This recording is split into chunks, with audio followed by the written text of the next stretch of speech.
Happy New Year, Liv. Happy New Year, Ian. It's good to be back. I know, I'm excited. Me too. Question, what is your favorite type of disaster? I like All right, weather today, come on. weather disasters. Natural disasters. Yeah. There you go. What's your favorite type of natural disaster? Tornadoes or lava, volcanoes. Good. There it is. That's what we're doing today. Yeah. And this one, we are talking about the 2019 eruption of the volcano on Whakaari White Island in New Zealand. Ooh. I'm Ian. And I'm Liv, and this is Disaster Hour.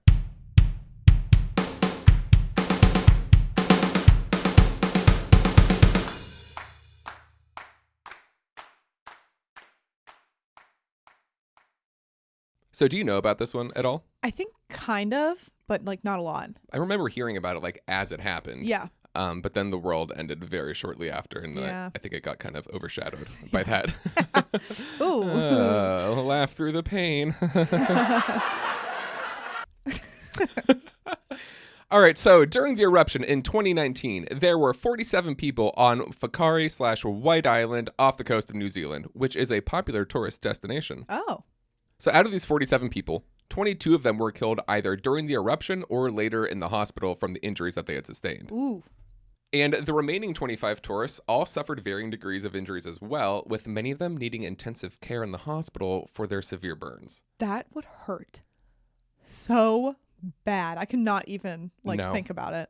Now, the continued seismic and volcanic activity on the island, coupled with low visibility and the presence of toxic gases, significantly impeded rescue efforts during the week following the incident.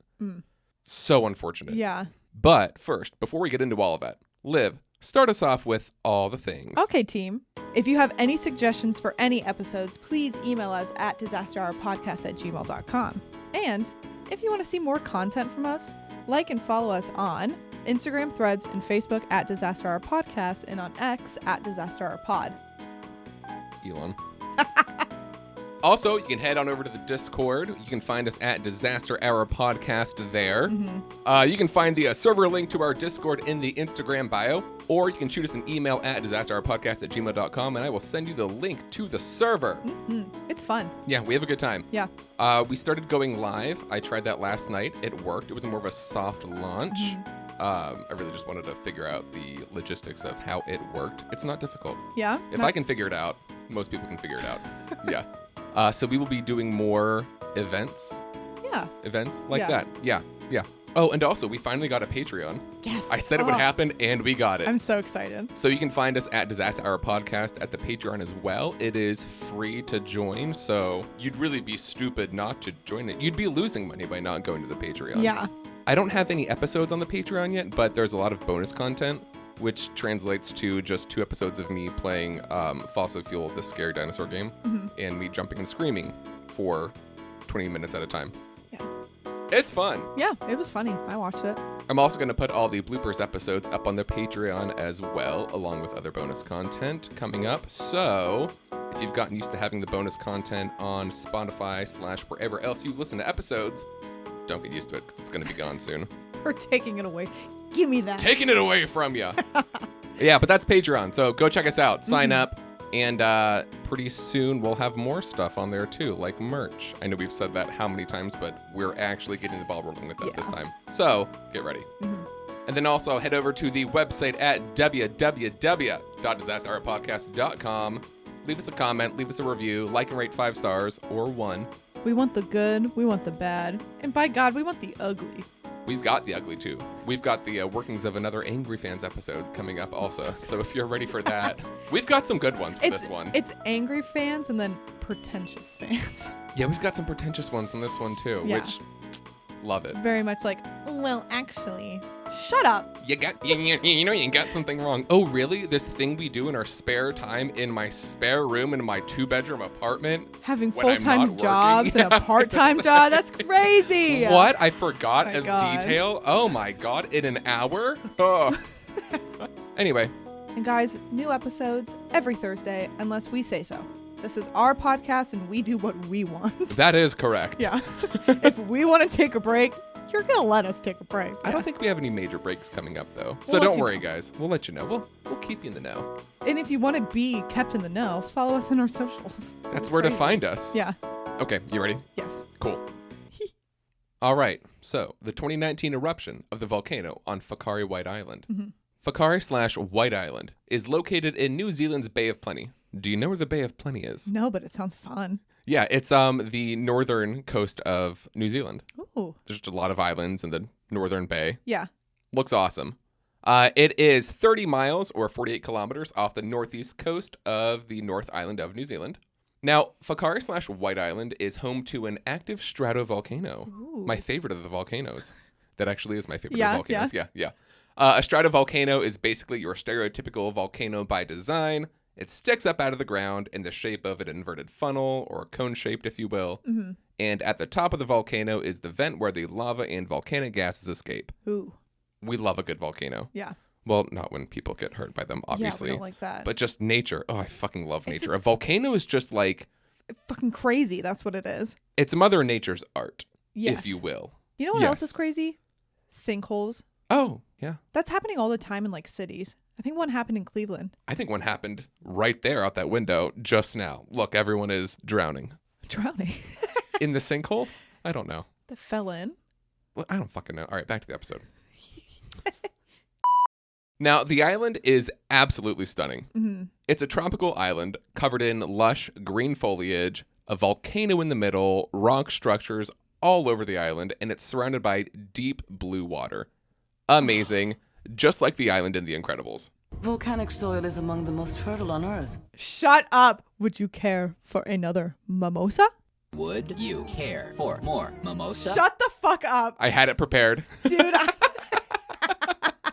Would you care for more mimosa? Would you care for more mimosa? I remember as a kid being like, I would care for more mimosa. And it just shoots up another mimosa Yes, to and him. he's like, thank you. I had no idea. I thought it was just orange juice. I'm going to be completely honest with you guys. And then, like, I was thinking about it today. So he got buzzed and tipsy and then went on an island and used his superpowers to fight a monster or a machine, whatever. The dream.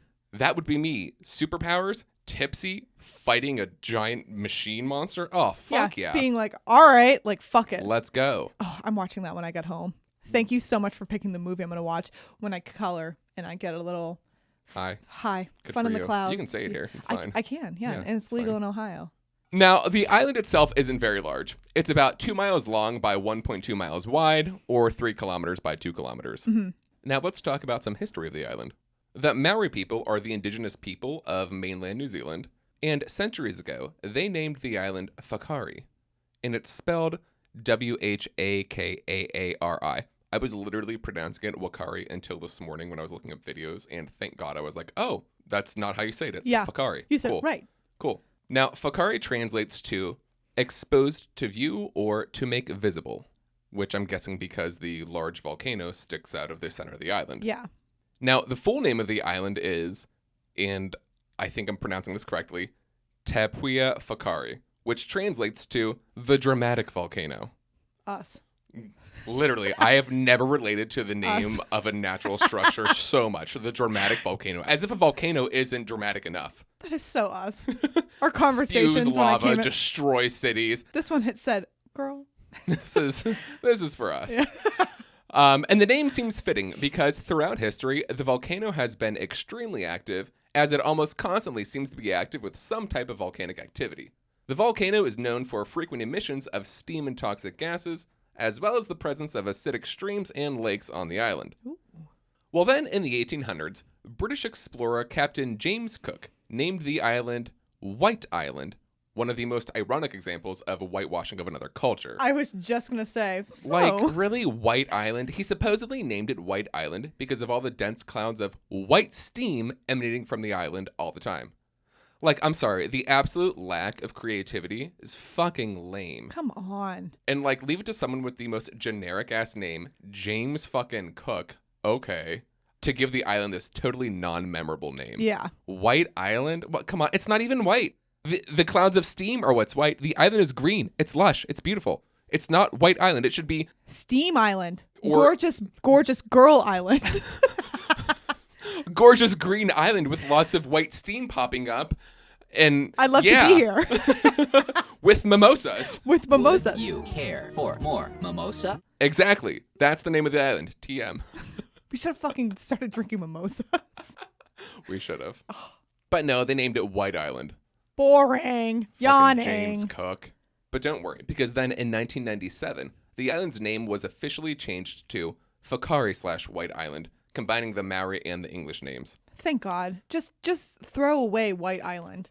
Well, I just like that the Maori people called it Whakaari. Not Whakaari Island, just Whakaari. Yeah. Like, that's who you are. It personified the island. Love it. I like that way better than Yeah. White Island. Just James Cook, get the fuck out of here.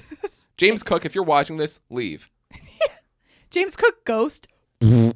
If your name is James Cook and you're not the James Cook, but if you are a James Cook and you're watching this, please send us an email at disasterpodcast@gmail.com and tell us what you would have named the island Oh, yeah. for a chance to be featured on our next episode.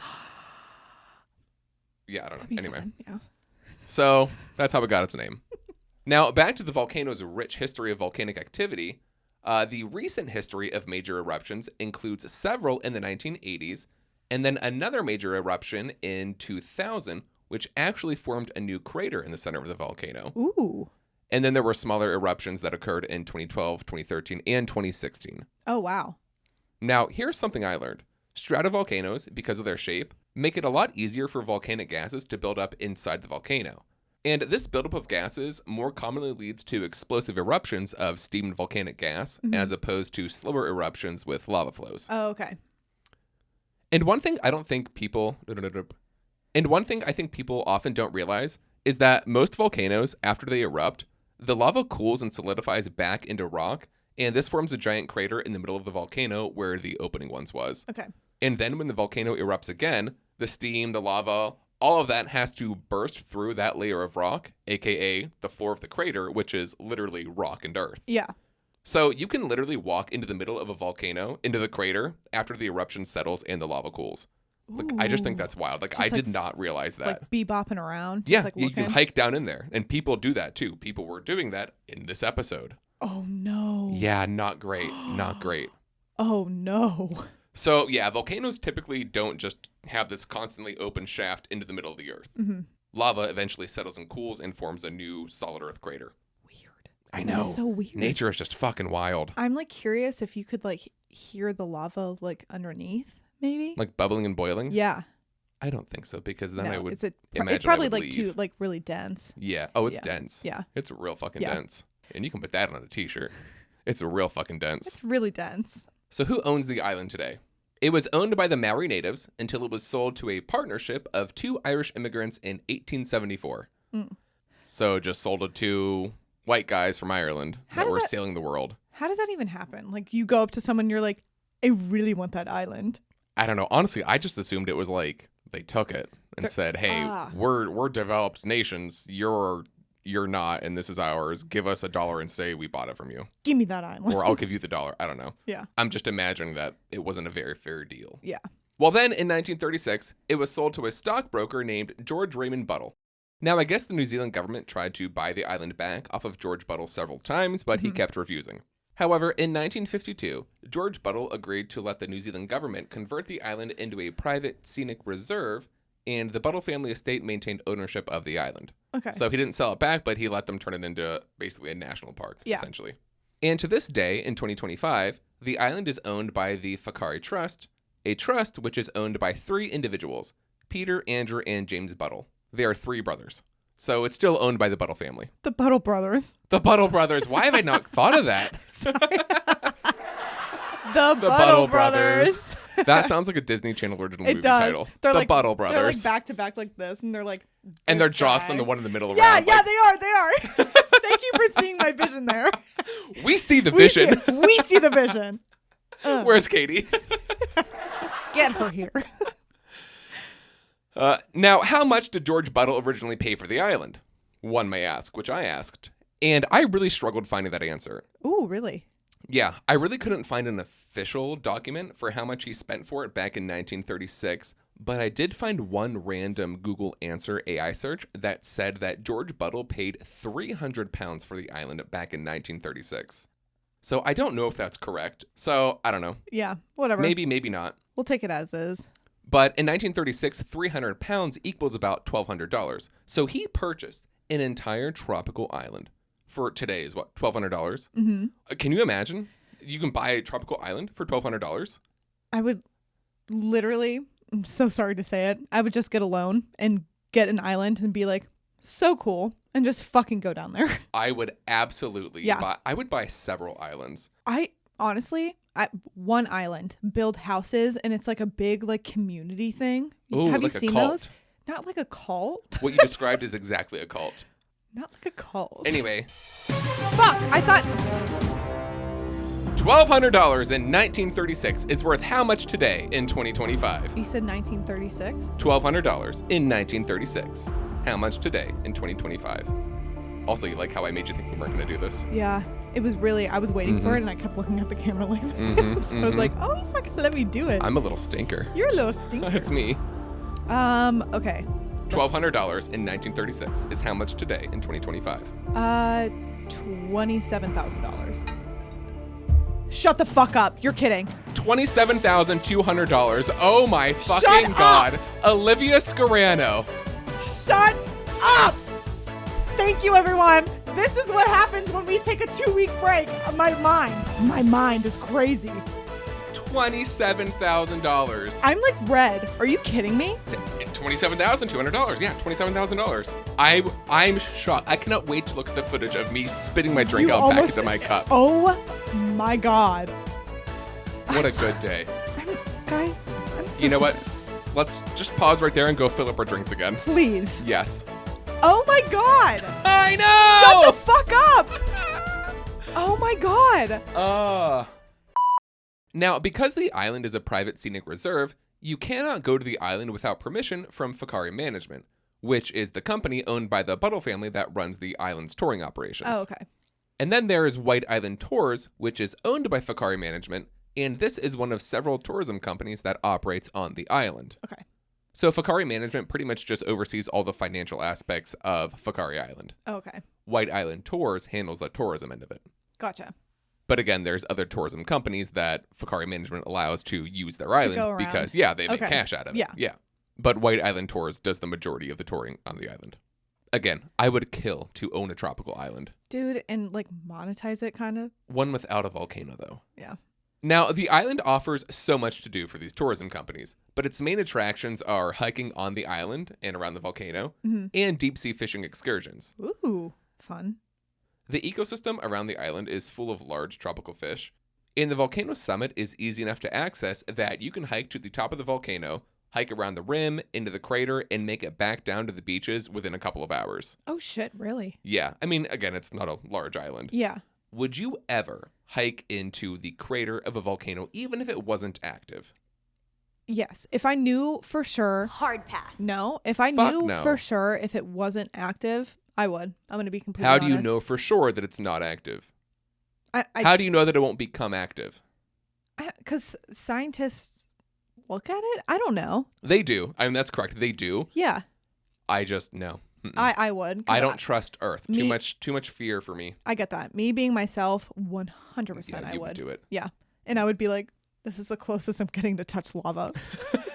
Hey, that's crazy. Oh, that's right. You have a thing about wanting to touch lava. I feel like it would feel like slime. It would kill. It wouldn't kill you, but it would burn your hand off. You're aware of this, If correct? I had gloves. What gloves are going to make it easy for you to touch lava? It's going to melt the gloves. I want to touch it. You can't. Moving on. We'll talk about how hot it is here. It's too hot for you to touch. Too hot to handle? Okay. Marilyn Monroe. Hello. I don't know what that means. The movie? I don't know. Go ahead. Okay. So, kind of like we were saying, the island is closely monitored by GNS Science using a network of sensors. Mm-hmm. GNS is the Institute of Geologic and Nuclear Sciences, which is a New Zealand Geological Research Institute. Lots of words. So GNS is constantly monitoring sites like Whakaari White Island for potential volcanic activity. Now, this monitoring includes web cameras that are set up to capture visual activity on the island, a seismograph to detect ground tremors, and a microphone to listen for volcanic explosions. So, volcanic activity that's happening beneath the surface. Yeah. Scientists also conduct regular field visits to the island to collect data on water quality, gas emissions, soil composition, and changes in the island's shape, known as deformation. Shape? Yeah, apparently the shape of these islands can change ever so slightly before eruptions. Hey. Nature's fucking wild. That's crazy. The island just changes shape. What the fuck? Now, for weeks leading up to the 2019 eruption, the volcano showed signs of increasing instability, just like my mental health. Boo. In October of 2019, 2 months before the disaster, there was a significant spike in volcanic tremors and the release of toxic gases from the volcano. And recordings of these levels hadn't been seen for about 3 years since the 2016 eruption. Okay. So, things are happening. Yeah. The frequency and intensity of seismic activity continued into November of 2019, so GNS raised the volcanic alert to level 2 on November 18th. So what's a level 2 volcanic alert? I don't know. Well, GeoNet, which is part of GNS, has a scale of 1 to 5 for levels of volcanic alert for New Zealand. So starting with level 1, that indicates minor volcanic unrest. Then you have level 2, which is moderate to heightened unrest. Then once you get up to level 3, this confirms eruptions of some level. Okay. So volcanic alerts level 3, 4, and 5 indicate minor, moderate, and major volcanic eruptions. So on November 18th, GNS raised the volcanic alert on Whakaari White Island to level 2, which again is moderate to heightened volcanic unrest and only includes the potential for an eruption of some degree. Okay. So it's not saying there will be an eruption, it just says it could happen. It's like a tornado watch. Yeah. Okay. Could happen. Haven't spotted one yet, though. Yeah. Yep. Haven't seen the funnel. Exactly. Yeah. I'm obsessed with tornadoes. I wish I was kidding. I know. Yeah. No. We all wish you were kidding, and we know. Yeah. Yeah. Sorry. On November 24th, 2 weeks before the eruption, a 5.9 magnitude earthquake with an epicenter about 6 miles, 10 kilometers, from White Island was detected. Come on. Really? Yeah. The earthquake lasted about a minute and was felt by people throughout parts of New Zealand, which were almost 500 miles away, or 800 kilometers. So far away. Yeah. Also, this earthquake was a 5.9 on the moment magnitude scale, which is like the newer, more accurate version of the Richter scale. Oh, okay. The more you know. Newer. Yeah. They upgraded.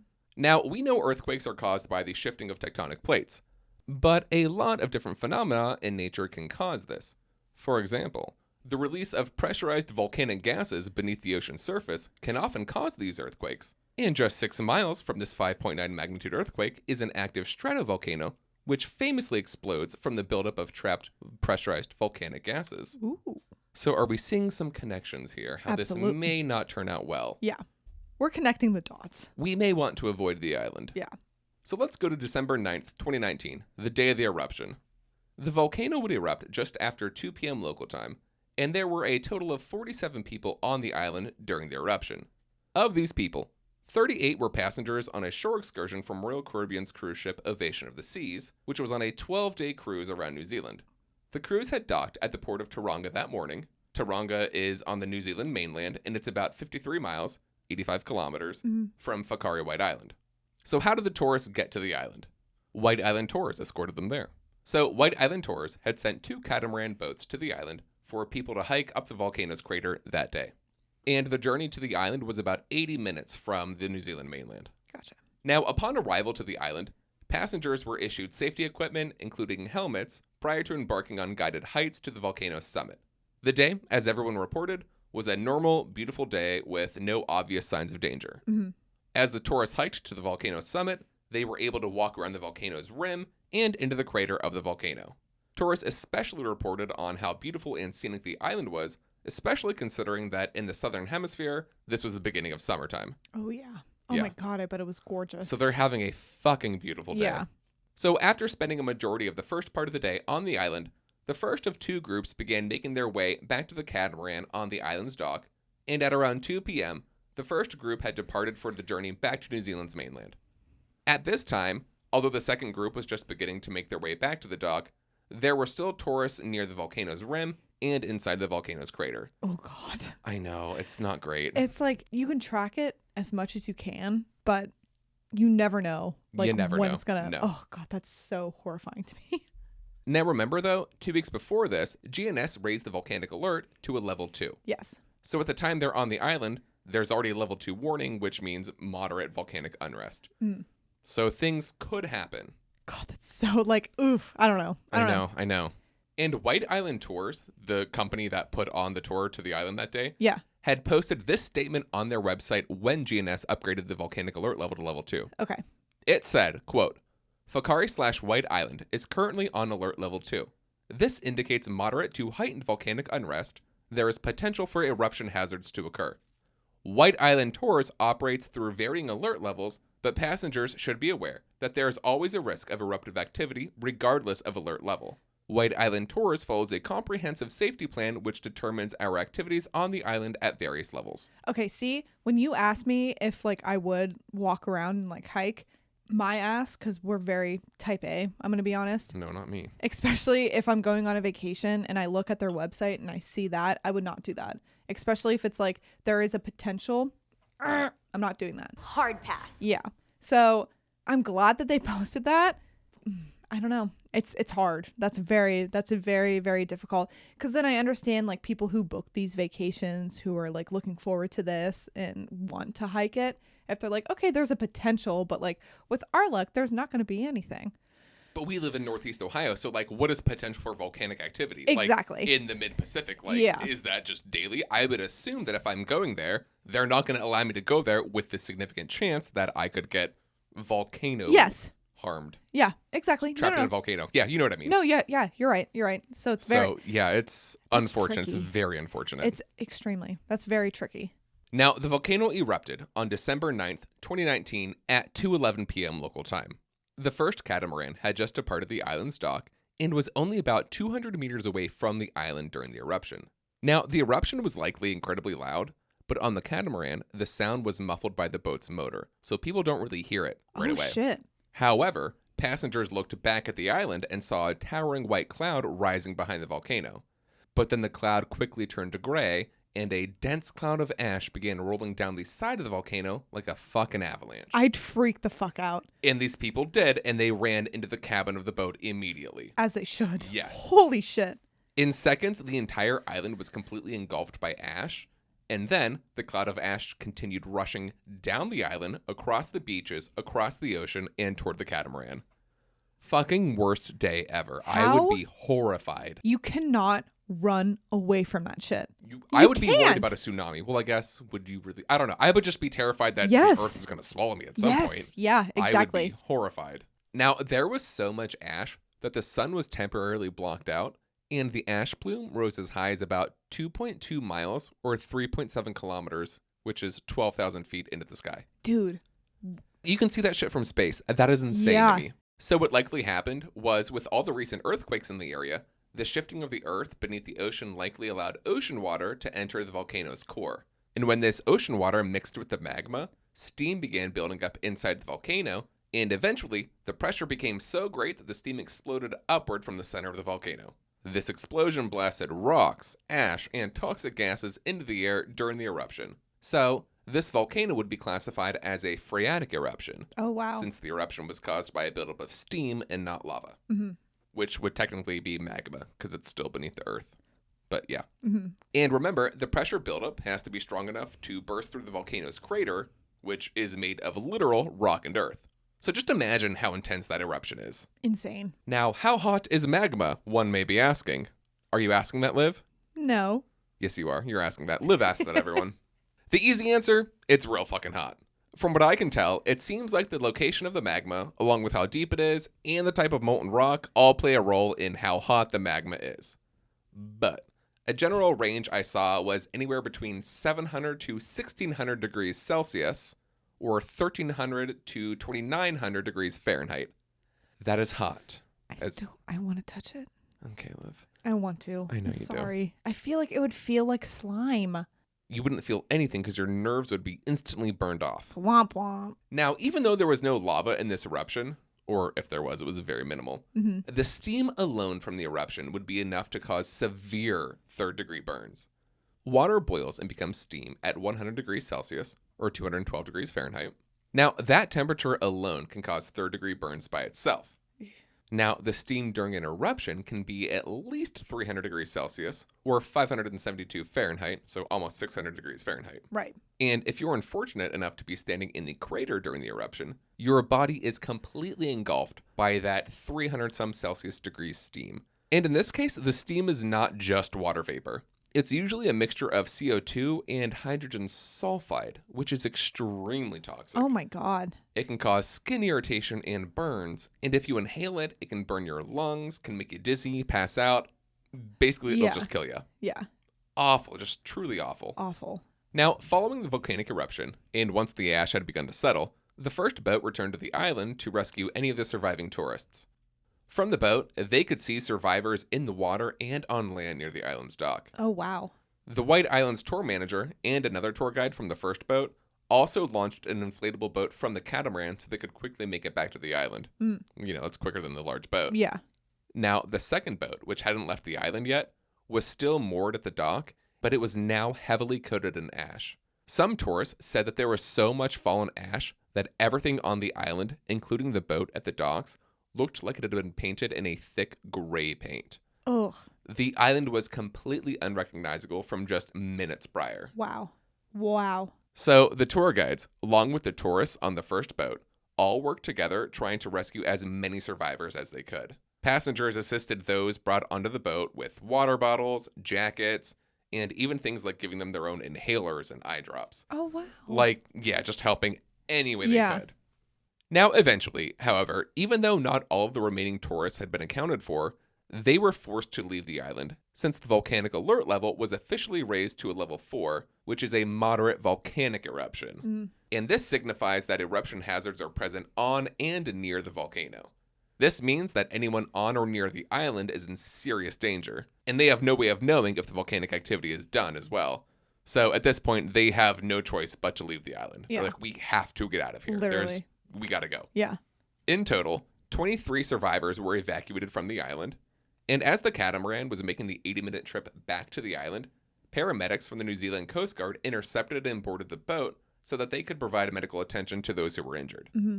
And many of the survivors had suffered severe burns from not only the heat of the eruption, but also chemical burns from the toxic volcanic fumes. It's just sad. That's sad. Yeah. These people are just out to have a good time, and Because like you said, it was just like starting summer. it was a right? beautiful summer day. Oh, God. Now, again, there were 47 people on the island when the volcano erupted. But there were more people than that on the island during the day, but after the first group departed at around 2 p.m., there were only 47 people remaining for the second boat. Mm-hmm. I couldn't find how many people were on the first boat, but it seems like a similar number had went back for them. So, of the 47 remaining people on the island during the eruption, the first boat was able to rescue 23 of these people, which meant that there were still 24 tourists who were unaccounted for. So from the start, 24 people are missing. Yeah. Awful. Back on the mainland coast, however, there were 4 commercial pilots who witnessed the eruption on Whakaari White Island. Mm-hmm. So, having access to helicopters, these 4 pilots flew to the island on their own accord to rescue as many people as possible. And they successfully evacuated 12 more survivors. Oh, wow. And these oh are my just God. people that said, hey, look at that volcano that just erupted in the middle of the day. Yeah. Let's go there and see who can rescue. Yeah. Oh, Amazing. my God. So of the 24 remaining unaccounted for tourists, these 4 pilots flew to the island and rescued 12 of them, Oh, wow. which leaves 12 tourists unaccounted for. Now, by 4:30 p.m., just over 2 hours after the eruption, the volcanic alert level was decreased from a level 4 to a level 3, which is minor volcanic eruptions. Oh, okay. And further rescue operations, which were led by the authorities, had made their way over to Whakaari White Island, searching for more survivors. Now, by the end of the day, officials had confirmed that of the 47 people on the island during the eruption, 5 had been killed and 34 had been injured and rescued. Oh, wow. This left 8 remaining tourists who were unfortunately presumed dead. I know. Oh, that's awful. Now, there was still some volcanic activity happening on the island. Smaller phreatic eruptions were occurring in the crater and across the island, and these smaller phreatic eruptions are still dangerous, spewing toxic steam and ash into the air, launching rocks, all of which is making any sort of rescue attempt nearly impossible. Yeah. So on December 12th, 3 days later, the volcanic alert level was lowered back to a level 2, and though there was still some degree of volcanic activity, the alert level was dropped to a level 1 on December 13th, 4 days later. Mm-hmm. So it's slowing down. So this is kind of interesting too, the science of it all. The departure of the Ovation of the Seas, which was still docked in Tauranga, was postponed until the morning of December 11th. Its departure was postponed so that the police could collect DNA samples from the cabins of the missing passengers. Oh. A, that's kind of morbid, but B, like, that's just interesting. Like, Yeah. that's what goes on during these searches. You Yeah. have to have their DNA samples. So I don't know. I just found that morbidly interesting. Yeah. Now, this next part was kind of refreshing to hear during a disaster. The Maori townspeople on New Zealand, along with passengers and the crew of Ovation of the Seas, observed a moment of silence to honor the ship's passengers and other victims. And a representative of the Maori people began a traditional blessing of the ship before they departed as well. Oh, wow. Yeah, so it's, I don't know, I guess it's just nice to see that people are still people. Yeah. I mean, we do how many disasters here with just the worst fucking humans ever. This is at least an accident and people were nice. And so it's like the I'll take it. community. Yeah. Coming together. Mm-hmm. Yeah. Now, at first, most of the victims were initially taken to Whakaari Hospital, which is in the Bay of Plenty, not far from where the Oasis of the Seas had been docked. Yeah. Now, at Whakaari Hospital, I hope I'm saying that right. Yeah. I didn't look up the pronunciation. Anyway, at Whakaari Hospital, the victims were triaged and stabilized, and then from there, they were transferred among many other major hospitals across New Zealand. 3 major hospitals in New Zealand actually activated mass casualty plans because of the number of victims with severe life-threatening injuries that they received at the same time. Oh. So these tourists, again, are severely injured. Yeah. Now, fair warning, if you're squeamish, these details coming up are kind of rough. The day after the eruption, on December 10th, New Zealand's Ministry of Health announced that 25 people had been transferred among the country's 4 burn units. And some of these victims had burns covering up to 95% of their bodies. That's your entire body for Oh anyone my that's not in the medical field. Now, New Zealand reportedly ordered 1.2 million square centimeters of skin from Australia and the US to treat the burn victims. Oh my God. Now, unfortunately, during the days following the eruption, the death toll steadily continued rising as bodies were recovered from the island, and several of the severely burnt victims died from their injuries while in the hospital. From December 10th through December 13th, 3 people died while they were in the hospital, bringing the confirmed death toll to 8, and the rescue operations, which had continued on the island, found another 6 bodies, bringing the death toll to 14. But with the finding of these 6 bodies, this also meant that now there are only 2 tourists who are still missing. Also, it's worth noting that while the rescue operations were taking place on the island, Whakaari White Island is no longer this lush tropical paradise. It's covered in ash and toxic chemicals. It's hell is where they are. They are in hell at that point. Now, on December 14th, another victim died in the hospital from their injuries, along with 2 more victims the following day on the 15th, bringing the total death toll to 17 victims. Jesus. And on January 12th in 2020, more than a month later, 2 more victims died in the hospital, which brought the total death toll to 19. Oh my God. I know. It's sad. That is just awful. That is extremely sad. Now, at this point, the search for the remaining 2 missing victims is still being carried out on the island. But on January 23rd, 6 weeks after the eruption, the coroner declared the missing victims to be dead, bringing the total death toll to 21 victims. I was going to say, like, at what point do you, like, stop that? Because, I mean, again, it's not a there's large no way. island They're either. probably just covered in ash and shit like that. They cannot, like, you can't find people like that. No. I can't think about it. It No. makes me really upset. The authorities said that it was likely that their bodies had been carried away into the ocean since their last known location was believed to be near a stream on the island. I don't like that. And not that any of this is more sad than the other, but the last victim who died in the hospital held on until July of 2020, almost 8 months after the eruption. Oh my God. So this poor man was in the hospital for 8 months, but didn't survive. Awful. Hey, makes me upset. So this brought the official and final death count from the Whakaari White Island eruption to 22 victims. I think it's the fact that's, like, making me so upset is, like, I would do that. You know what I mean? Like, I would be the one hiking around in, like, an old... Uh-huh. I can't even think about it. Hey, Yeah, I'll start no. crying. So with 22 people dead, you know there had to be an investigation. So let's talk about it. Shit. Also, throughout the rest of this episode, the currency we'll be talking about is New Zealand dollars. It's pretty comparable to United States dollars. But if I slip and just say dollars, just know I'm talking about New Zealand dollars. Yeah. Okay, so the investigation. Mm-hmm. Now, just after the eruption in December of 2019, the New Zealand police, along with WorkSafe New Zealand, launched an official investigation into the disaster. WorkSafe New Zealand is the main governing body for workplace health and safety in New Zealand. So it's basically New Zealand's version of OSHA. Yeah. Now, the investigation begins in December of 2019, and a year later, in November of 2020, WorkSafe files charges against 13 separate parties, all who had participated in taking tourists to Whakaari White Island. These 13 parties consisted of 10 organizations and 3 individuals. Of the 10 organizations who faced charges, 7 of the organizations were tourism companies.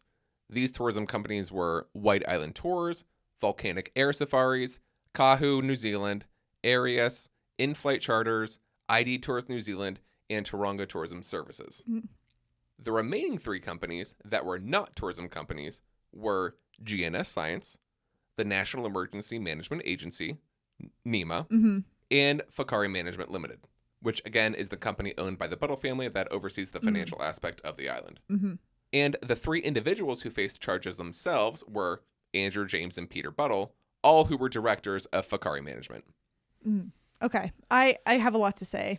I have a lot to say too. Okay. So Okay, good. Yeah, I was like, let's ooh, I'm talk going to bite about my the tongue. whole case, and then we'll say what we have to say. Okay. Yeah. Now, the 10 parties that were charged, which were all companies, were charged with health and safety violations, and these charges carried a maximum fine of 1.5 million New Zealand dollars. Oh, wow.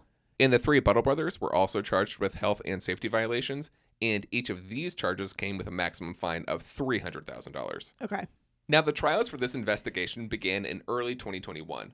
And as you know by now, if you've been listening to any of these podcast episodes, these trials can be carried out for months, with hearings on top of hearings for witness testimonies. So months later, in August of 2021, the 13 defendants, 10 companies, and James, Andrew, and Peter Buttle all pleaded not guilty to the charges on health and safety breaches. Again, I have a lot to say. So it's very Yeah, like, let's- yeah. I'll hear it Yep, and I'm I'll with say you. my opinion. Yeah. Your opinion will change, I promise. Oh, really? Oh, yes. Oh, shit. Well, these trials and hearings carried on for 2 years. But during these 2 years, NEMA, the National Emergency Management Agency, successfully got the charges against them dropped. And instead of being fined, they were actually awarded $40,000 by the courts. I think $40,000 is the court fees. So I think they were just given their money back. Oh, okay. Is what it seems like. So no harm, no foul on Yeah. NEMA. GNS Sciences, the geological institute that monitors seismic activity, also managed to get most of the charges against them dropped and only pleaded guilty to one amended charge for failing to communicate volcanic danger to pilots during fieldwork. GNS was fined $54,000. Now, White Island Tours, the tourism company owned by Whakaari Management, aka the Buttle Brothers, pleaded guilty to not properly informing tourists of potential danger on the island. Now, again, once GNS updated the volcanic alert level to level 2 weeks before the eruption, White Island Tours posted on the website that they were increasing the volcanic alert level to level 2, Yeah. and that even though this didn't promise there was no activity, there was always a chance. Yes. Yeah. What else are they going to do? But I don't know what else to do at that point. That's exactly what I was going to say. But again, I don't own a tourism business on an island where there's a volcano, so what do I know? But yeah, but still, even if you did, you would still have the same exact thought of posting it on your website. however, the company was still found guilty, and White Island Tours was slapped with a fine of 517,000 New Zealand dollars. Oh, wow. Yes. Now, get this. I saw this in a video like right before we started recording. Some of the survivors stated that they were never given waivers to sign. So that adds a level to it, though. That does. You Oh, my posted it on your God. website that, anything could happen, but where's the waiver? Now, did some people get a waiver and some didn't? Did nobody get a waiver? Yeah. Did you get a waiver and not sign it and you're claiming there was no waiver? I don't know. I do have a question. Answer. As someone who hasn't been on like a cruise or anything like that, do you sign a waiver before you get on the cruise? As someone who's been on a cruise and Yes. done a lot of activities, I don't know because I clicked through everything. Okay. I assumed everything would be fine and I clicked. Okay. I'm guessing somewhere in there I was clicking away and waving that Yeah. everything is going to be fine. But there was a lot of paperwork to click through. This is not me being like, well, did you read the fine print? This is just, I'm curious. Yeah, like, yeah, you know no, what I no, mean? no. Yeah. I think there's things you have to click through, but also not everybody on the island was on the cruise. So Royal Caribbean may have said, you're signing a waiver for Royal Caribbean, but not through this third party that is not associated with Royal Caribbean. Yeah. Okay. So I don't know all the details. That's just What? info Okay. that is out there. Yep. Okay. Yep. Just clarifying. Now, Volcanic Air Safaris, one of the commercial flight companies which did tours around the island, had landed on the island and was present with tourists during the eruption. This company was fined $506,000. Okay. That's so much money. I know. Like, it's just so much money. As I don't know. But As I a wonder how much person- money it is because you're a company that has multiple helicopters that does tours. Yeah, that's what I was like. As a person, as a singular person, that is so much fucking money. yeah. As a company, that's probably like pocket change. I don't know. Yeah. I could not fathom owning a Yeah. business. Yeah. No. God no. Now, of the 22 people that died in this accident, only one was a customer of Volcanic Air Safaris. 19 others were White Island Tours customers, and 2 were employees of White Island Tours. Okay. Now, Liv, here's where things take an unexpected turn. Or they did for me, at least. A decent percentage of files charges against these organizations had nothing to do with the disaster. What? They had nothing to do with the disaster. The charges were for previous health and safety violations that were alleged against the companies, and WorkSafe, the governing body filing these charges, was using the eruption as an excuse to investigate these companies who regularly interacted with the island. What? Uh-huh. What the fuck? Interesting. Now, I understand wanting to investigate your companies and making sure that they're doing what they're supposed to. Mm-hmm. But, that's all I'll say about that. So one of these companies was Kahu, New Zealand. This was one of the helicopter tourism companies, and they had 2 charges filed against it relating to alleged offenses that occurred between 2016 and 2019. One of the charges related to the health and safety of workers at the company, and the other charge was related to the health and safety of the company's tourists. Okay. And again, this company had 0 tourists on the island during the eruption. However, this is the helicopter company where 5 pilots willingly flew to the island, put their own lives at risk, and rescued 12 survivors. Mm-hmm.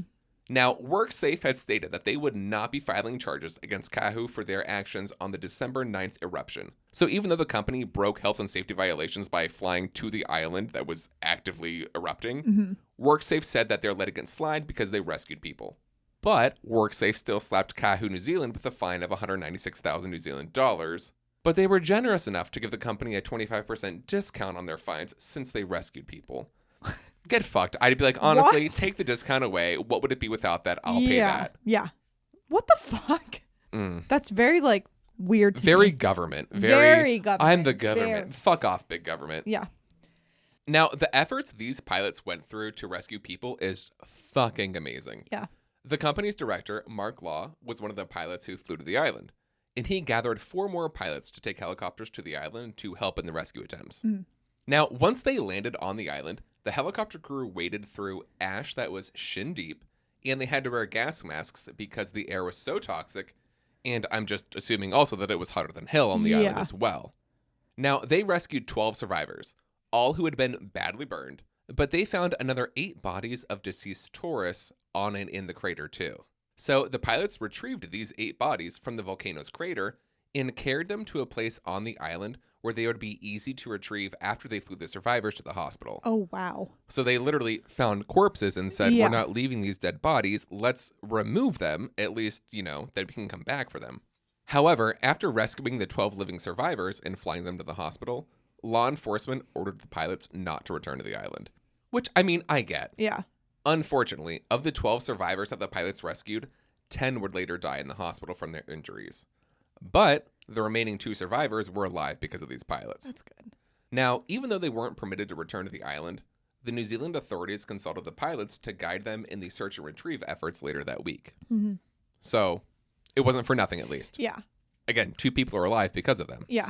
But on a later note, a ceremony was held in May of 2023, and the 5 pilots were presented with bravery awards by the governor of New Zealand. Oh my God. Good. I know. Because, they literally went into the crater of an active volcano to rescue people that they didn't even know. No. These pilots were Mark Law, the owner of Kahu, New Zealand, Graham Hopcroft, Tim Burrow, Tom Story, and Jason Hill. So this is for them. Yeah. Honest to God. Good for them. Holy shit. They literally saw the Yeah. volcano erupt, said, oh shit, let's go rescue these people. We could die. Oh well. At least we're going to save. Amazing. Yeah. Yes. Okay, back to the trial. Next, we have the companies Arius and InFlight, both of which were also companies for commercial flight tours, and they were charged with health and safety violations pertaining to their pilots and passengers as well. Arius was fined 290,000 New Zealand dollars, and InFlight was fined just over $200,000, as well as $40,000 for court fees. Now, NEMA was also faced with charges pertaining to an incident that occurred between 2016 and 2019, but those charges were eventually dropped. So I just think it's interesting that even though these charges had nothing to do with the active volcano that spawned this investigation, that WorkSafe is finding all these charges to get money out of these companies. Yeah. I mean, I get wanting to make sure your companies are doing what's appropriate, but just all of this at once seems a bit fishy. Yeah, just a little. So after 2 years of trials, there were still 6 entities who were still facing charges relating to their role in the disaster on Whakaari White Island on December 9th, 2019. These 6 defendants were the company Whakaari Management, which operated and managed all the tourism on the island and the island's finances, Andrew, James, and Peter Buttle, the 3 members of the Buttle family who owned the island, and 2 tourism companies, ID Tours New Zealand and Taronga Tourism Services. Now, this new trial began in July of 2023, and the judge hearing this case was Judge Evangelos Thomas. Oh. Can I change my name right now to Evangelos Thomas? What a great, not even the last name, the fucking first name, Evangelos. I want that. Evangelos Turbovich. Oh. Evangelos Scarano. Write that down in my notes. So, yeah. But yeah, no. Oh, that's a great fucking name. I can write that down in my notes. Baby names. Now, the company's ID Tours and Taronga Tourism would eventually get the charges against themselves dropped. ID Tours is basically a booking agency, and Taronga Tourism is another booking company for day tours on the island. The charges against these companies were basically that they didn't adequately warn tourists of the dangers of the island. Which, again, I can see that. Like, if I'm booking a tour of the volcano, I'm just assuming that the volcano isn't active. Yeah. Right? However, ID Tours and Taronga Tours are just booking companies. They're not actually providing tours of the island. So the reason for dropping the charges was that they weren't responsible for making sure that the actual tourism companies were following regulations. Yeah. They're a middleman at this point. No. That seems fair to me with no legal experience. So this leaves just the 3 Buttle brothers and Whakaari Management. And again, these charges against the brothers basically allege that they did not take proper health and safety measures to make sure everyone was safe who was visiting the island that they owned. And the court alleged that there was insufficient communication between GNS, NEMA, the tourist companies, and Whakaari Management. But the brothers argued this and tried to get the charges against themselves as individuals dropped. Their claim was that GNS, NEMA, and the tour operators regularly communicated with each other. However, the brothers themselves were not involved with the day-to-day management of the island. So they're saying that, yeah, this is our company, but we're not the ones who are actually running it. Like, this is the financial end of it, but they're the business end. They're running it. Yeah. Look at White Island Tours, not Whakaari Management. Yeah. Well, on September 5th, Judge Thomas officially dropped the charges against Peter, James, and Andrew Buttle. Oh, okay. They were like, yep, you as individuals are off the hook. However, your company is still liable. I get that. Makes sense. I'm sorry, it makes sense. It makes sense to me, yes. So now, the only remaining party that hadn't been sentenced was Whakaari Management. And on October 31st, 2023, Judge Evangelos Thomas, the best name ever, found Whakaari Management guilty of 1 charge of breaching New Zealand's health and safety regulations. So Whakaari Management was fined just over $1 million for their health and safety violation. Okay. Judge Thomas declared that Whakaari Management had not done proper risk assessments of the island and the volcano. The company failed to provide workers and tourists with appropriate protective equipment, failed to provide an effective evacuation plan, and failed to communicate sufficiently with geological experts at GNS. Okay. He also said that Whakaari Management failed to build effective safety structures on the island. And I think I agree with that because the only safety shelter on the island that would be used for safety in the event of an eruption was a shipping container. Okay. They just placed a shipping container on the beach and said if there's an eruption, get to that. Oh, shit. Yeah. For many reasons, that's just not effective in my opinion. Yep. The main reason I can think of, if you seek shelter inside of a metal shipping container and there's a hot volcanic eruption, wouldn't you just cook yourself inside the container, is my guess? Unless you leave the door open, which at that point, what's the point of even being in the shipping container? Yeah, I was going to say. So, yeah, I can agree with that, I think. I agree. Yeah. Now, Judge Thomas also ordered just over 10 million New Zealand dollars to be paid to the victims and the families of the victims as reparations for the disaster, and this amount would be split over several of the charged parties who were involved in the trials.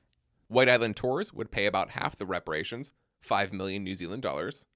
Whakaari Management would pay $4.8 million, and Volcanic Air would pay 333,000 New Zealand dollars.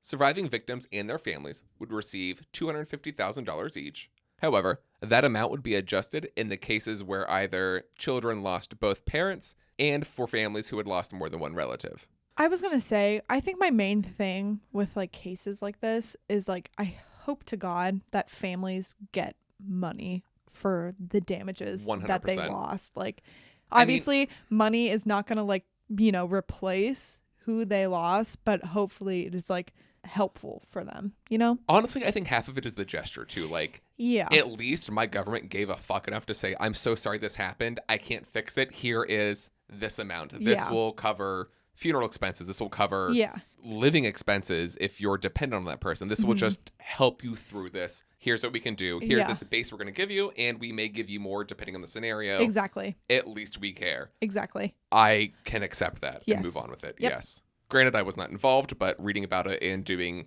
65 other episodes, I am at least happy to hear that this happened. Yep. Yeah. I agree. Now, today in 2025, Whakaari White Island is still closed for land tours, so visiting the island itself is illegal, but you can still take scenic airplane and helicopter tours of the island and go on deep-sea fishing charters in the island's waters. Ooh. That would just be so much fun, I think. See little fishies, see coral. But that is the 2019 eruption of the Whakaari White Island volcano.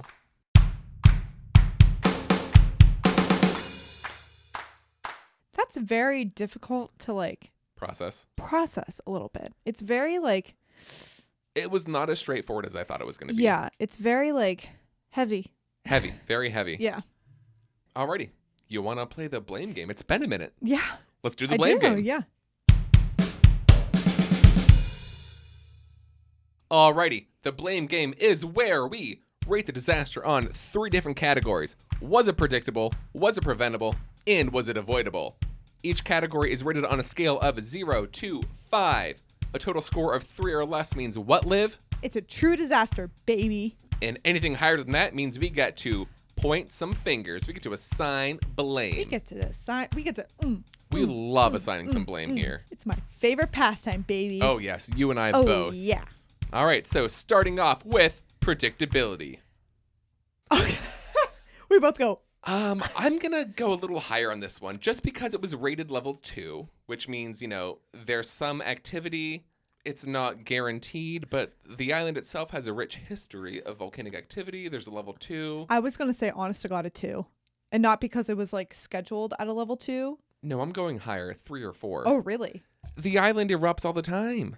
Okay, then there's 3. I think a 3. Meet in the middle, because I want to say 4. I was going to say meet in the middle because I was going to say 2. 3. Okay, we can meet in the middle and say 3. All right. Alrighty. Preventability. I mean, can you prevent the volcano from exploding? No. No. 0. 1, because you could prevent people from going to the island. That's avoidability. Ooh, okay. So 0 for preventability. And then avoidability 1. Half the people survived. I would say 2-ish. 0 means you couldn't avoid it at all. Yeah. Half the people survived. Let's give it a 2. Okay. So that gets us a 5, which is close to a 3, which is a true disaster. But yeah. I don't know. Is there really anyone to blame? I don't know. I think it's hard to say. I mean, the volcano erupts often. They had it on the website. I think this is a very gray area. I don't feel really comfortable pointing blame at anyone. Me neither. Like, there could be. I don't know. It's hard. That's very hard. And I can't imagine the Buttle brothers. I mean, this was a source of income for their entire family. I can't imagine that they would allow something like this, even if they didn't care about people, which I'm not saying, but I'm saying like at baseline, even if they didn't care about people, like they know they can't go forward if people die on their island. Mm-hmm. So I can't imagine that they were careless to that degree. Yeah. I'm going to say no blame still. Yeah, I agree. Or it's too difficult to point blame, but it is difficult. Again, if you're a part of the Discord or if you want to go on our social media and you want to comment like your answers or your opinions, please by all means do. It's just it's hard. I don't know. Yeah, it's hard to point blame on this one. So, all right, that's where we're at then. Yeah. Now, Liv, yeah. I know it's been since last year. Oh, you crazy son of a bitch. I know it's been since last year since we've done an episode, but is there a chance you learned something? I think a little bit. Get out. Okay. Okay. No, come stay. All right. Tell me what you learned. I will. I think I will. Okay, let's do it now. Okay. All right, Liv. What'd you learn? Okay. So the first thing I learned is that like you can hike a crater of a volcano. Oh, yeah. I didn't know that like you could go into it. That's fucking crazy to me. Insane. That is insane. Second thing I learned is natural disasters are still very hard to like place blame with, because I feel like we had a couple where it's like it hits a 5 and then we're both like, there's still not a reason to like place a blame on someone. You know what I mean? Yeah. Yeah. Third thing I learned is timing is everything. So you could for sure look at a website and like do all of your research. You still could be fucked. Yeah. 100%. Not wrong. Yeah. That's what I learned. Cool. All right. 3 things I learned. Number 1, in the 1800s, James Cook whitewashed the shit out of the Maori culture. Yes. Fuck that guy. Oh my God. That's White Island. Yeah. Shut the fuck up, James Cook. Get out of here. Number 2, up until the early 1900s, you could buy a tropical island for fucking pocket change. That is much. such a good point. That is $300, such a good point. $1,200 today. I'm sorry. I'm going to buy several islands. Yeah. I would have a lot of islands. You would not catch me in Ohio.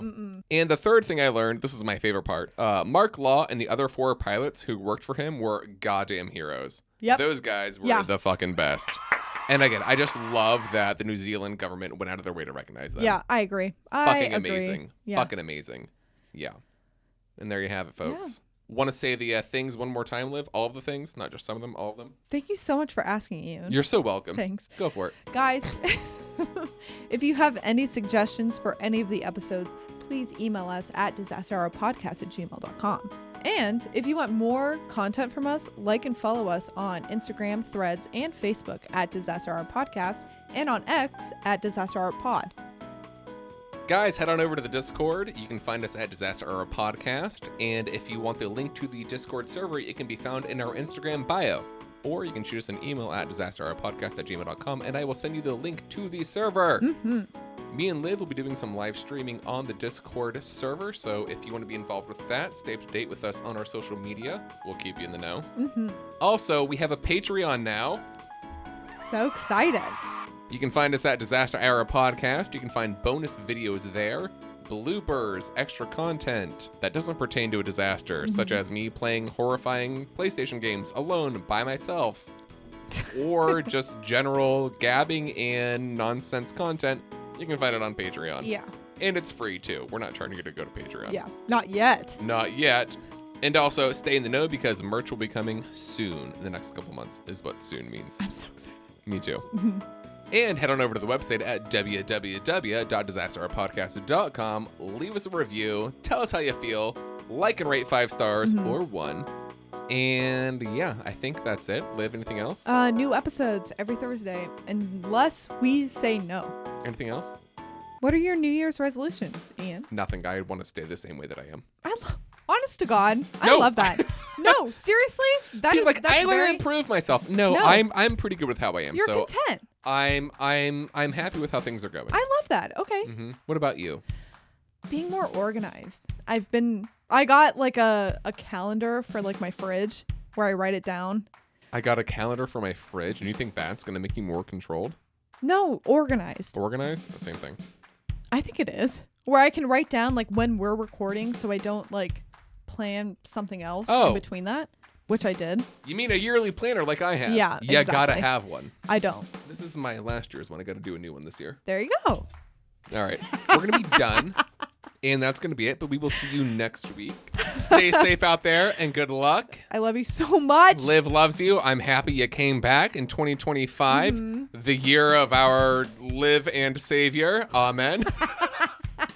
I love you guys so much. Same. And also, not to steal your thunder, but I got new glasses and they'll be here next week. And I'm very excited to see them.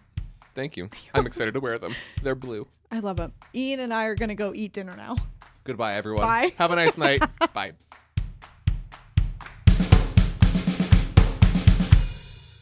What you described is exactly a cult.